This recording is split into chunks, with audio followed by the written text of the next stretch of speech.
Bonjour, alors en quoi consiste cette nouvelle stratégie de Scania France? C'est notre façon de traduire la stratégie un peu du groupe, qui est quelque part, je dirais, une stratégie plutôt européenne, où on était parti je dirais, de parts de marché qui étaient un peu en dessous de nos ambitions. On était à l'époque à peu près 13% de parts de marché en Europe, où aujourd'hui on était monté à 16,5 l'année avant, donc on est dans ces zones-là, et on était arrivé à la conclusion que pour monter à ce niveau-là en Europe, il fallait bien sûr que dans les grands pays, on fasse du progrès. Et donc, pour Scania, c'était principalement l'Allemagne et la France, où on a commencé à travailler là-dessus, qu'on a traduit dans une stratégie locale qui consiste à essayer de créer plus de parcs, donc de vendre plus de véhicules.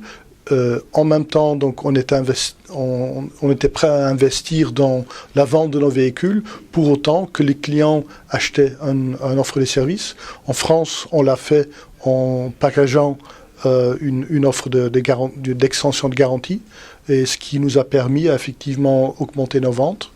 Et en même temps, on a beaucoup focusé sur notre part de marché porteur, où on est allé chercher des nouvelles applications où on était moins présent auparavant. Alors, justement, vous disiez à l'instant que l'un des points de cette nouvelle stratégie était d'améliorer la productivité, mais ça veut dire quoi concrètement? Donc, première chose, c'était augmenter le parc. Deuxième, de vendre plus de services sur ces véhicules.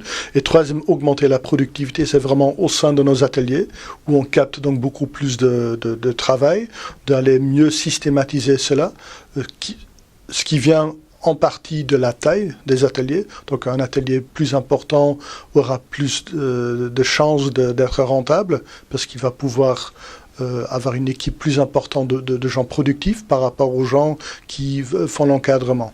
Donc c'est ça, en gros, la productivité, l'efficacité dans nos ateliers. Alors, l'usine d'Angers est bien sûr historiquement liée à Scania en France, même s'il y a deux identités différentes. Quelle est la place réelle de l'usine française dans le groupe Scania, on va dire plutôt au niveau international? Oui.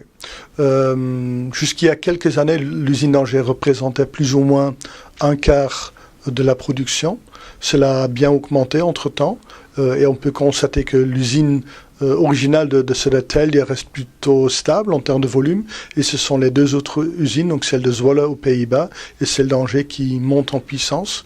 C'est lié, et ça peut sembler contradictoire un peu, au fait qu'on a pu trouver des très bons accords avec nos syndicats qui nous permettent une certaine flexibilité, ça, combiné avec un très bon niveau de qualité de la production angevine, fait qu'on a pu obtenir des volumes supplémentaires à Angers. Alors bon, vous disiez à l'instant que les résultats sont plutôt bons, vous produisez de plus en plus de camions aujourd'hui, plus de camions différents aussi, du diesel au gaz, jusqu'aux camions carrossés qui sont produits dans cette usine d'Angers. Est-ce qu'il y a des projets d'extension de l'usine d'Angers prévus dans les prochaines semaines?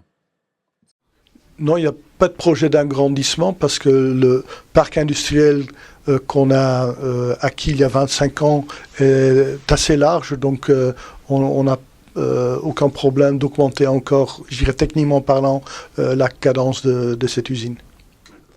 Alors, lorsqu'on visite cette usine d'Angers, enfin ce site d'Angers en général, on remarque cette double culture franco-suédoise.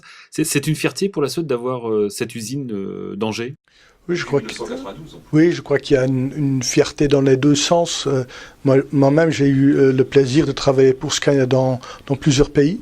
Et chaque fois, on peut constater qu'on a trouvé un mélange sympa entre la culture locale et la culture suédoise.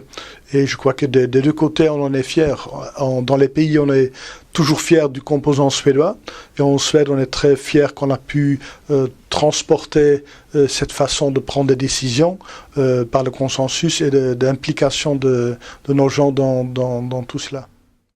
Et toute dernière question, 2018, ça va être aussi une très bonne année? Ce sera une belle année où on aura vraiment finalisé l'introduction de toute la gamme. Donc on est en train de la présenter maintenant physiquement à nos clients. Donc il y a un effort important de montrer la gamme entière à nos clients. On sait que l'année va être très bon en termes d'immatriculation parce qu'on a commencé l'année avec un carnet de commandes assez important.